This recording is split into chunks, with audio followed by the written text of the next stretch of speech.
Hey woodworkers, welcome back. I wanted to talk about the difference between stains and dyes. And yes, I know this is probably something you've heard about forever, but but I wanted to, I wanted to tell you one more version of the truth. Big difference of these things, and has to do a little bit chemically with what these things are, but the biggest impact for us is how it will affect the application of our finishes. So in this category, we're talking about adding color to the wood in some way. And we can do this by adding a stain or a dye, as I mentioned. But the most important thing outside of surface preparation of the material and which of these products you want to choose and what you're going to do with these and archivalness and light fast and durability, really we need to be able to see what it is we're doing. And so importance of light, it cannot be overstated with what we're getting into. In my shop, I've updated all of my lights here for daylight balanced so I can actually see color. If you're using, if you're still using incandescent bulbs or fluorescents, those are amazing, but difficult to find. But the fluorescents also change the color of what you're seeing dramatically, and getting into a little bit of color theory, but they make things a little bit more blue, which creates a big problem. So anyway, before we even get into applying this stuff here, understanding what it is we're looking at and being able to actually see things is huge.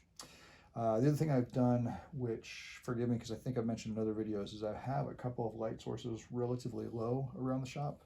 So things straight above, coming down, but then the low ones will give me that raking light when I'm applying top coats and looking for consistent sheens. So, all right, enough about lighting. Okay, so I wanted to talk about what these things are before they get mixed with some type of a solvent or binders or any of that stuff. This is an amazing little kit. It's from Homestead Finishing Products, and I bought this a million years ago, and it served me well over the years. But these three over here, oh sorry, this is pigments. The rest of these colors, these are all dyes. And these come in all kinds of colors. Getting into some of these in the dye realm, because most of the new ones now are made synthetically, so you can get these to match any color that you would want. If you just want to go with primary colors and go from there, that's great. But they also have some that are more in the woodworking realm to make us, or to do most of the work for us as far as getting close to what we need. The point of this is that you can't really tell the difference of these things just by looking at them. What is critical is understanding what solvents or binders these things would be compatible with. So most dyes are compatible with either water, alcohol, or possibly oil. And then the pigments, those are a bit more specific to being in the suspension of an oil base or a water-based solution. And so keeping that in mind goes a long way for getting into what it is we're doing. Water base obviously dries much faster. Oil base is a slower curing thing. But the durability and the penetration that you might get with these, even though these don't technically penetrate, those are considerations to make. The big difference between a water-based suspension and anything else is that that's going to swell the fibers of the wood and raise the grain. And so that could be problematic if you're done with all of your surface prep and then you add a water-based dye suspension, and then you have this kind of rough texture. And by abrading that down, then you start to take away some of the color, and so that's a problem. Sometimes because of that, the non-grain raising options are more attractive.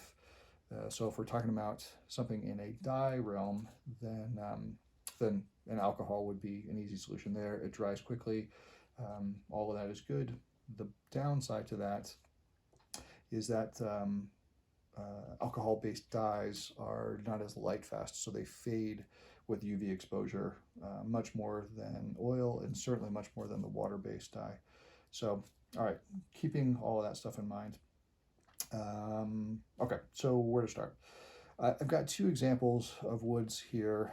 I've got red oak, and then one of the notorious worst options for adding stain to.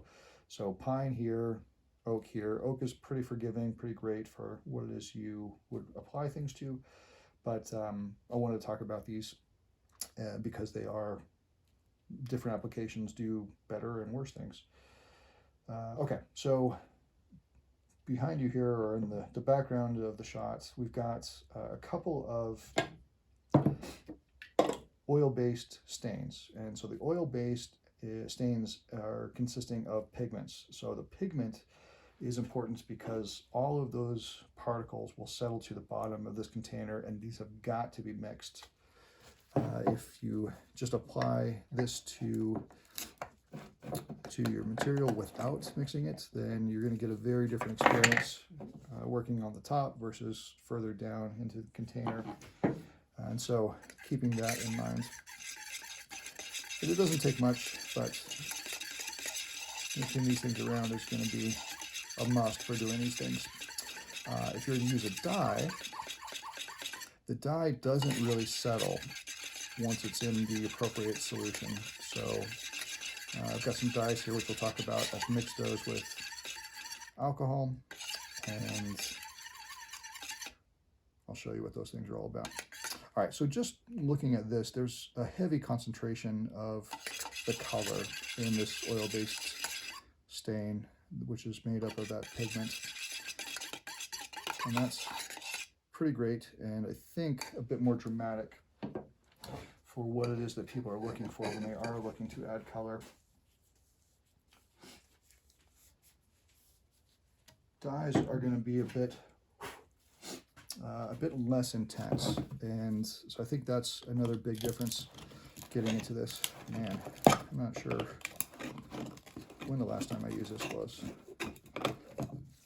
Not that long ago. So I've got some heavy solids here in the bottom. Oh, this is unfortunate. All right, well, one less thing to wipe on this board. What I was going to do is talk about this before I threw down the stain, but this pre-stain or wood conditioner product, this is a must when you're using anything that is really horrible and not absorbing the pigment evenly. So we would use a wood conditioner on this surface. This is fine, as I mentioned. The other two that always come up in this conversation are maple and cherry. And the problem with these is it's a closed poured wood, typically, the three that I mentioned, and there are different areas of absorption that with the pigments going in, they're looking for the lowest points of the material, and so they're going to gather there and collect. And in a wood like pine, maple, cherry, it's not consistently all the way across the face of the material. It's going to have areas of greater concentration from the pigment and then lesser in other areas. So anyway, so keeping that in mind, that's the big difference with these guys. All right, so I'm going to add a little bit of this stain to both of these boards, and I'm using something called dark walnut, which is fantastic.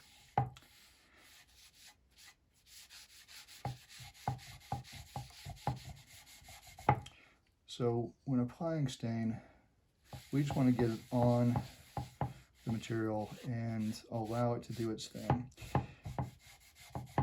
It doesn't dry very quickly compared to the dyes, which we'll talk about in a second, but it does start to, there's a law of diminishing return conversation here about the amount of time that I leave this in a place. So with this, I'm going to start removing excess material right away, because if I leave that on, it doesn't really change the color, but it does dry really funky, and it's going to add to that uneven look that we're talking about. Okay, So you might not be able to see this, but it's pretty hideous. I've got some dark spots here, which is the thing I was just talking about. And all right, so that is that. I'm going to go, if I do want to change the color of the stain, let me repeat that a different way. If I wanted to affect the color and make it deeper or darker, I'll just reapply different coats or more coats on this.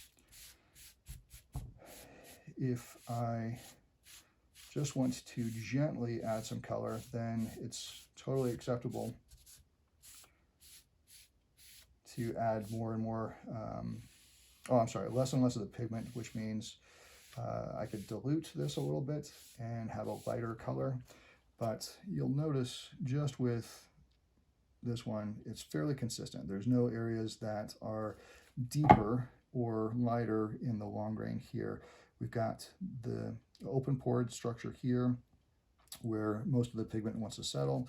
And then between those 2 points, the early growth and the late growth, you have this, this penetration that's consistent. So something like oak, mahogany,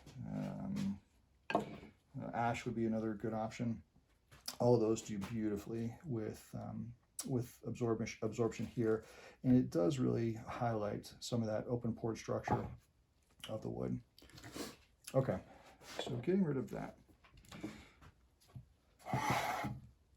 So that was just the stain, as I mentioned a million times. If I'm looking to use a colorant on something that I know is going to be problematic, like a pine, there's another product on the market, or a series of products on the market, and this is a stain that also is mixed with some type of an oil or a varnish solution, which does a couple of things. You're building up layers quickly, or more quickly with this, but because of that binder that is in here, and it's either going to be as an oil or varnish,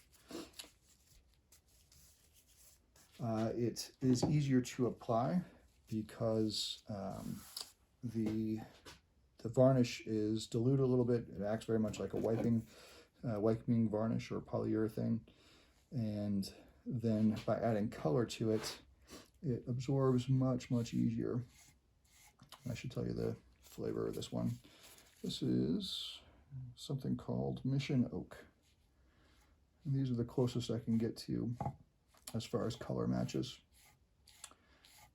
You'll notice with this, the amount of pressure that I'm using to apply this thing on, and usually these are brushed on.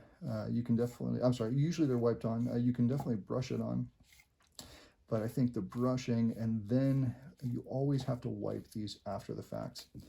That is a huge variable with this, and I think something that causes people to steer clear of this, because there's a real art to applying pressure, not overdoing this, having consistent passes, and filling in where you need to. All right, I'm going to call that good, even though it's driving me crazy, the inconsistencies here. All right, so hopefully you can see in this, because of that suspension, it's not really penetrating into the pores of the wood, whereas the just stain, it was soaking in much more like a sponge. This is sitting more on the surface. The color's a bit more consistent, but where I'm pulling this thing off, depending on how much pressure I apply, you'll see that this gets it better or worse. There we go, that feels better. So I think I mentioned this a second ago. If I'm looking to add more color to this, additional coats are fantastic, and that's probably the best way to do this, but it's also kind of fussy. I don't know if you can pick up on what's happening here, but the more I work this, the less consistent and even this looks, and it just feels like I've made a mess of things, which is exactly what it feels like to me right now. Okay, So the other option here is a dye. So this one is, what do they call it? Medium brown. So I've got a medium brown, which I believe I've mixed up already, I think. Yep, that looks like medium brown. So alcohol suspension. Dye will not collect into the deeper recesses of the board, much like the stain here is doing. So what you'll see is that all that pigment wants to find a place to live. With a dye, because it's happy to just float and exist in whatever the suspension is, it's going to rest on the surface, much like this gel stain situation, but a million times more consistent. All right, so let me show you the pine board first. And just like that conversation about mixing more or less solvent with the stain, I can do something similar here with the dye, and all of that is done with a million little test pieces and making sure that I have enough actual colorant into this and in the vehicle to have this thing float. So huge difference here. Hopefully you can see it's a dark color, but you can tell that it's consistent all the way across. The other thing I was doing is I was applying this across the grain with the grain. It really doesn't matter because it dries rapidly, and it's so hard to build this. It's really, in order to affect that color, you're going to have to add more pigment or less of the solvent here to do it. What color do I have this? Oh, that's mahogany. Okay.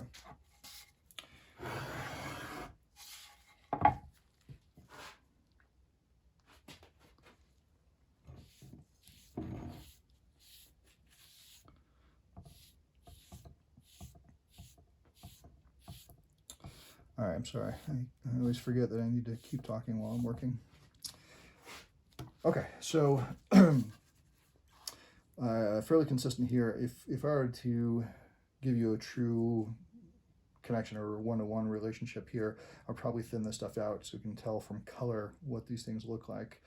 But I think you get the gist of this.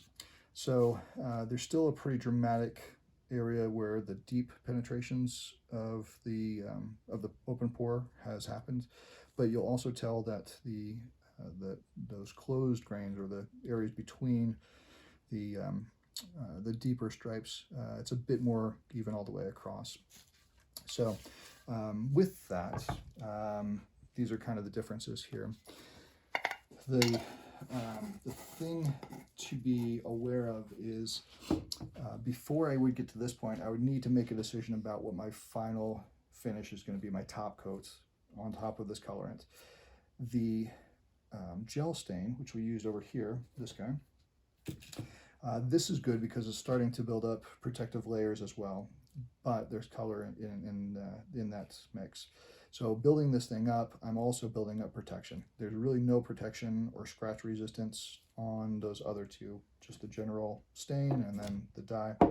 And so I'm gonna need to add something to this.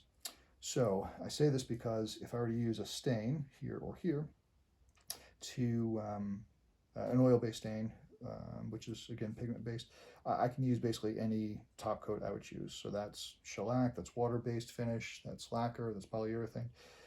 Where it gets tricky is if I'm going to use an alcohol-based dye, so non-grain raising dye here and here. If I want to use shellac to top coat this, it's going to reactivate the solvents that we use to mix this dye solution. And so it's going to do a couple things. It's going to either pull this away or depending on how we apply that, if we were to brush it on, which shellac is not typically ideal for brushing, but spraying it on, it's going to elevate these things, and then it starts to get a little bit messy. Whereas stain and that'll stay put over, or I'm sorry, under shellac.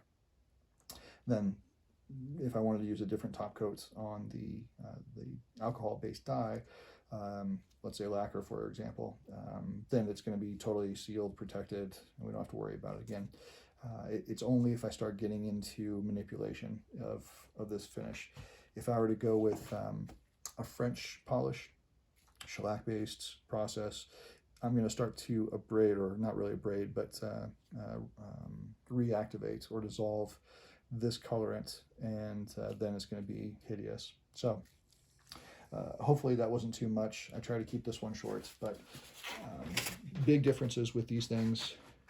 Making some decisions prior to getting into this stage is going to be critical for this.